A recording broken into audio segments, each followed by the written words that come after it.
설마 했는데 한국산 이제 안 사요. 중국 시장에서 대한민국의 상품들이 대접받고 있는 상황입니다.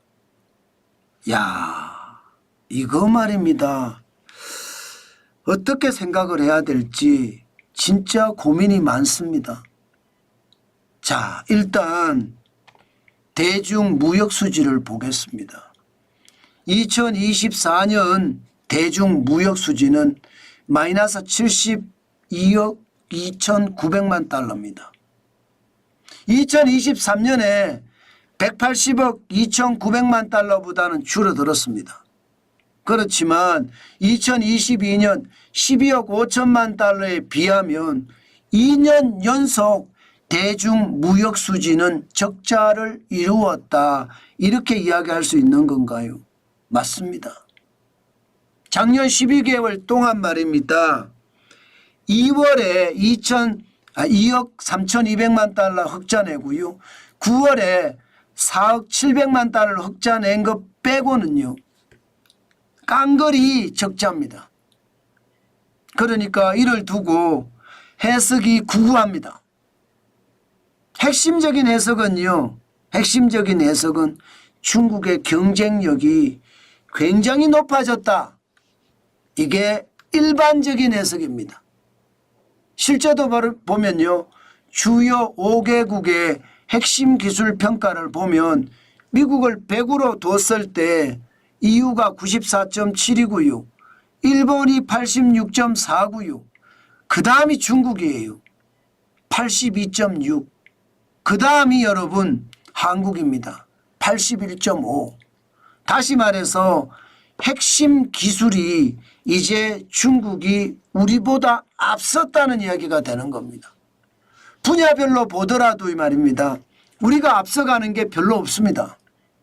2차 전지나 반도체나 디스플레이가 어느 정도 앞서간다 이야기하지만 이것도 말입니다. 2022년 기준입니다. 2024년 기준이 되면 그마저도 달라진다는 이야기예요. 그렇게 되면 여러분 모든 분야 2차 전지, 반도체, 디스플레이, 원자력, 바이오, 우주, 항공, 해양까지 양자 컴퓨터, 첨단 모빌리티, 로봇 제조나 AI, 인공지능까지 중국에게 죄다 밀리는 그런 꼴이 된다는 뜻입니다. 그렇게 되면 중국 입장에서 한국 제품을 살 이유가 없습니다. 이제는 중국 내에서 말입니다. 자체 해결이 다 된다는 이야기예요. 그만큼 말입니다. 부품도 만들어내고 반제품도 만들어내고 실제 조립을 해서 완성품까지 만들 수 있다는 뜻입니다. 야, 이거를 보면 진짜로 충격적인 위기가 된다는 이야기도 많이 나옵니다. 예, 어떤 이들은요. 대한민국이 지금 구조적 위기에 빠지는 것은 아닐까 그런 암울한 전망까지 내놓고 있습니다.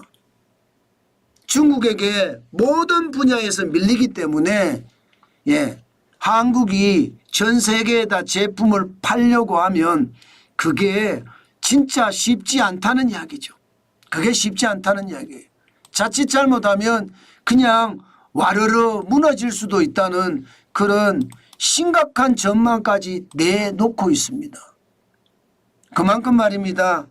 구조적 위기가 지금 한국 제품을 안 사게 되는 핵심적인 동인이 아닐까 그렇게 예상을 합니다. 물론 말입니다. 다른 전망도 있습니다. 다른 분석도 있습니다. 다른 분석이라는 게 결국 중국이 디플레이션 함정에 빠졌다는 거예요. 일본처럼 말입니다. 1990년대 일본처럼 부동산이 와르르 붕괴되면서 지금 내수가 완전히 무너졌다. 그렇기 때문에 굳이 대한민국의 부품이나 혹은 반제품을 덜 사간다. 이렇게 이야기하고 있고요. 여기에 미중 충돌까지 이제 시간이 얼마 안 남았으니까 그동안 많이 실어내던 것을 전 세계에 미국과 중국이 충돌하기 전에 많이 실어내야 되니까 많이 실어내던 것을 이제는 더 이상 실어내지 않는다. 뭐 그렇게도 해석은 합니다. 그렇지만 분명한 것은요. 중국의 어떤 디플레이션이라고 하는 저성장, 저물가, 내수 침체가 원인이라고는 하지만 전체적인 대중무역 수지를 보면 여전히 우리의 구조적 위기가 그 핵심이다 이렇게 이야기합니다. 여러분 보시는 것처럼 대중무역 수지는요. 1991년에 24억 3천만 달러 적자를 냈습니다. 그리고 1992년에는 10억 7,100만 달러의 적자를 냈고요. 그 이후로 1993년 이후 12억 2천만 달러를 흑자를 낸 이후에 2022년까지 줄곧 흑자만 냈습니다. 2013년에는 628억 1천만 달러의 흑자를 낼 정도로 대단했습니다. 그런데 지금 2023년, 2024년 연속 적자를 냈잖아요. 게다가 금액이 결코 적은 금액이 아니고요. 이것을 보면서 시장은요. 굉장히 긴장을 해야 된다. 대한민국도 굉장히 긴장을 해야 된다. 지금 시장은 그렇게 이야기하고 있습니다. 그만큼 중국의 상황이 예전만 못하다는 거예요. 뭐 디플레이션에 대한 위험도 있지만 기술적 어떤 격차가 뭐 줄어들었다? 아니면 기술적 어떤 상황이 대한민국을 앞섰다? 이런 것들이 말입니다. 지금 대한민국에게는 큰 위협이 되고 있다. 그게 바로 구조 위기다. 구조적 위기다. 그렇게 지금 시장에서는 이야기하고 있습니다. 사실 불안하죠. 굉장히 불안하죠.